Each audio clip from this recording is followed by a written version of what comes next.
Alright, today we're going to make some Texas hot links. So I've got my 3 pounds of eye of round. I've got a pound of brisket fat. I've got my hog casings over here. All my spices.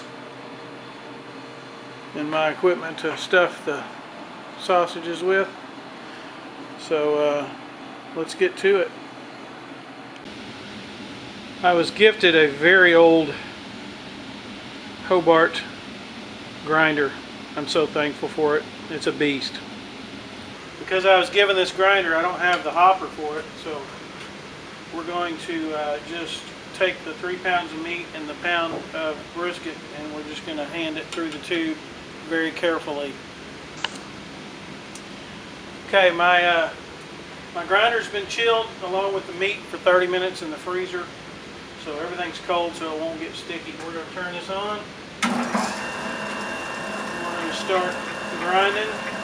There's a bowl of ice under this bowl, catch bowl, in order to keep everything cold.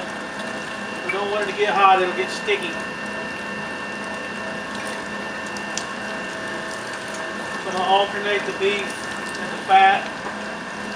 Try to get it all mixed in together real well.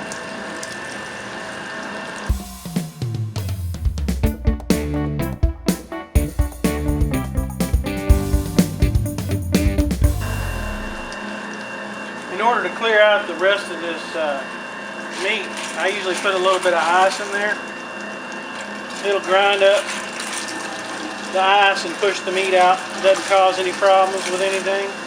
It actually helps moisten the meat, so we're going to put some water in there shortly anyway. So when I start seeing just the ice coming out, we're good to go.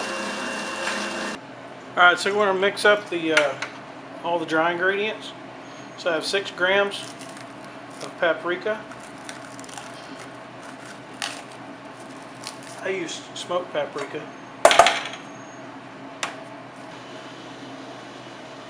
I have 5 grams of Prague powder number 1 or Instacure number 1. It's the pink salt stuff. Put that in there. I have 40 grams of sea salt. I have 2 grams of mace, powdered mace. I have 5 grams of powdered mustard.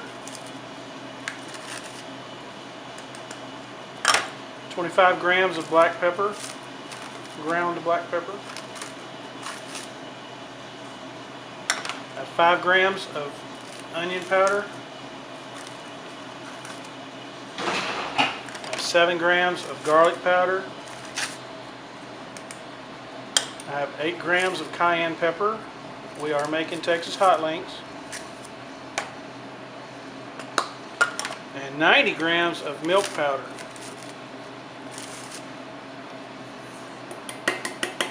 Stir all that up until it's evenly incorporated.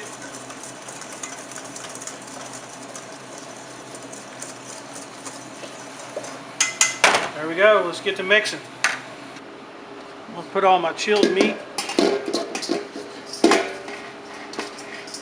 in the mixing bowl.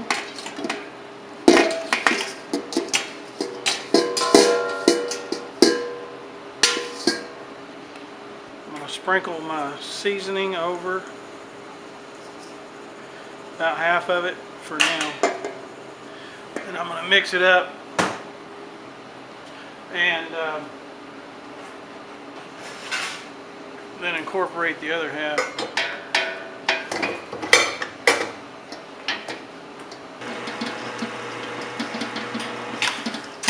Okay, I'm going to put the rest of the spices in.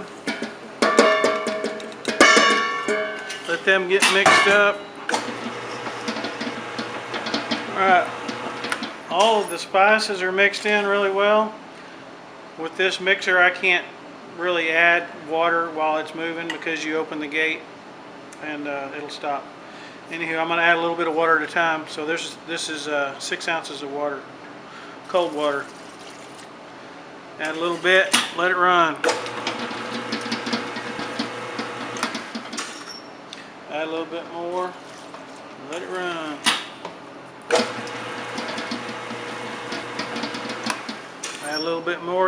get good and sticky where it's sticking to the sides of the bowl and it'll stick to itself. Add a little bit more, the rest of it. If that's not enough, we can always add more, but you don't want to add too much.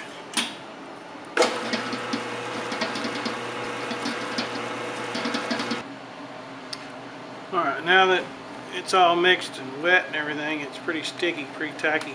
You want it to be able to stick to itself. It doesn't stick to these gloves very well, but you see that? That is what you want. Right there. You want it to be able to stick to the glove and not fall off. Boom.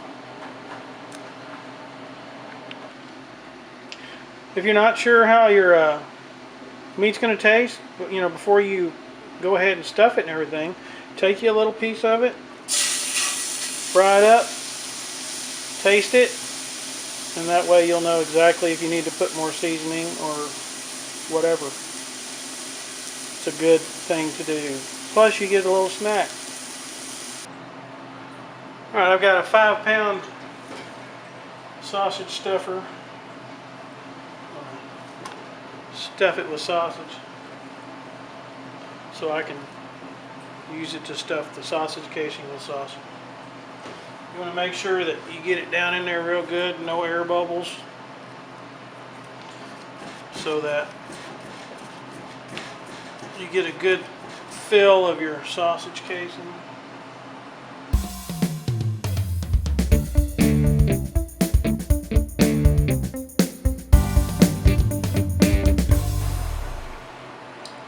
I'll get my sausage casing. Got a couple of them in here. You want your table to be a little bit wet too. You want your tube to be a little bit wet so that it flows.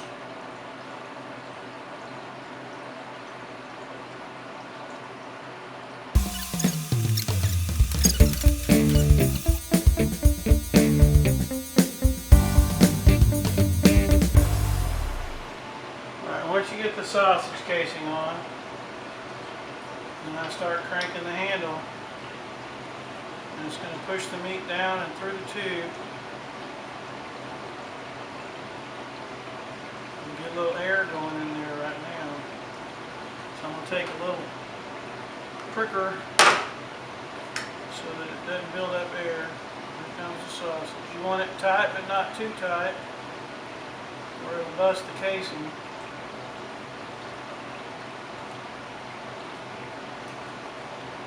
The reason you want this wet is so this slides around on it.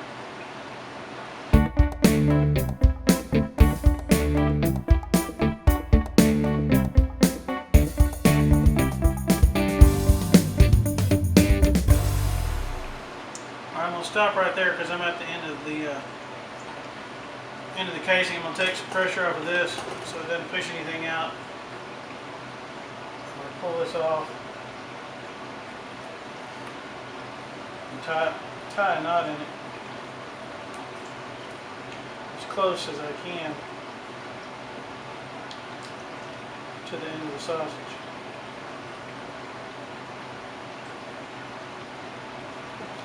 There we go. And that's the first one. Alright, second hog casing. Going on much easier. Make sure there was water in the casing and water on the tube. It should slide on just like that. Just kind of make sure your casing is not twisted.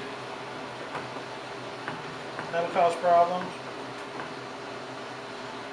I'm going to tie a knot in the casing.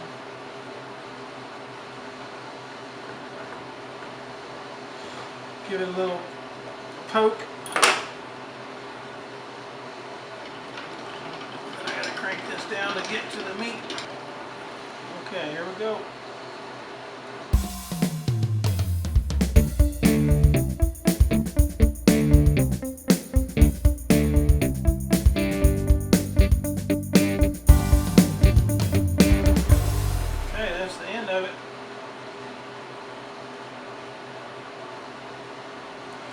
Like we did before, we'll press it down,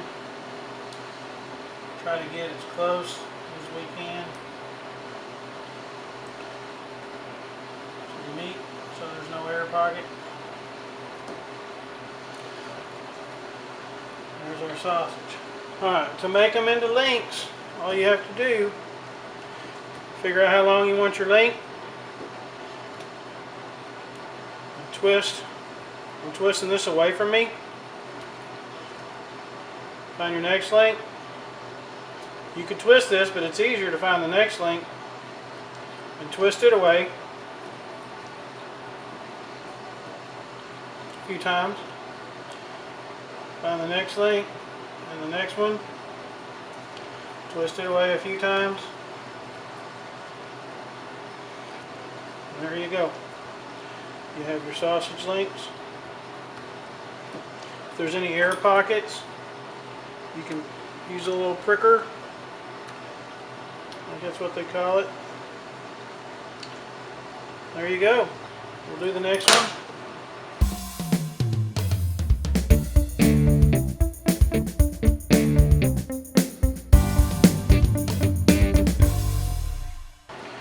There's your links.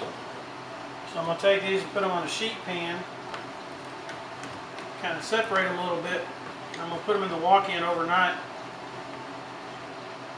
You can use your reach-in, whatever you got. It's going to allow the skins to dry out a little bit, and it's going to allow the cure to take effect.